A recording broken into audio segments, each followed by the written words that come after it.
Today's video review is brought to you by my good buddy Jonathan in Santa Ana, California. Thank you for loaning me your copy of PCU.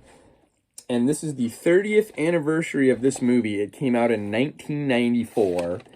It takes place at a fictional college in Connecticut, but it is based off of the real-life experiences of the people who wrote it. So this movie has an hour and 20-minute runtime.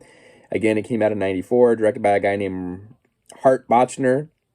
And it was written by two people, Zach Penn and Adam Leff. And it is based off of their real-life adventures at Wesleyan University in Connecticut. So I feel like this movie is relevant more so today than even in the 90s. And then I feel like this is a good slice of life of 90s fashion and personification of that time period. I would have only been probably 7 years old at the time. I was 7 years old in 1994. And this movie kind of pokes fun at political correctness. And this movie would never be made today unless it was probably a Daily Wire production or some conservative pundit producing a movie, because of everybody is ultra sensitive now. Colleges are taken over by Free Palestine rioting people and all their agendas.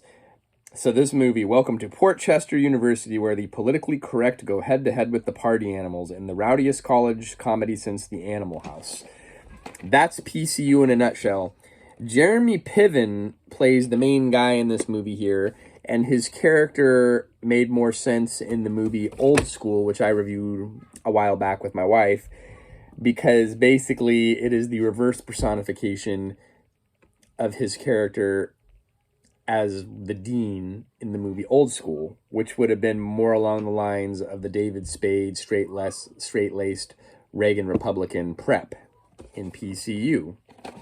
So with that being said, there's not really a whole lot about this movie because it was a box office failure.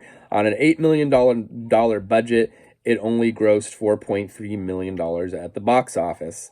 And now some people consider it one of the top 10 college comedies ever made, and it is considered a cult classic by many. I think it does define a time of the 90s, and probably the last time that you can poke fun at everybody and anybody. I feel, Jerry Seinfeld recently said he doesn't like to do college campus tours because of everybody's sensitive, and everyone called him a crotchety old guy, but everybody gets so offended and their toes get stepped on so easily, and this movie is kind of like taking up that mantle where everybody could get along if they put their differences aside, because that's the central message of this movie, the cornucopia of this movie. The final scene is like all these different special interest groups come together for George Clinton and Parliament Funkadelic at a house party.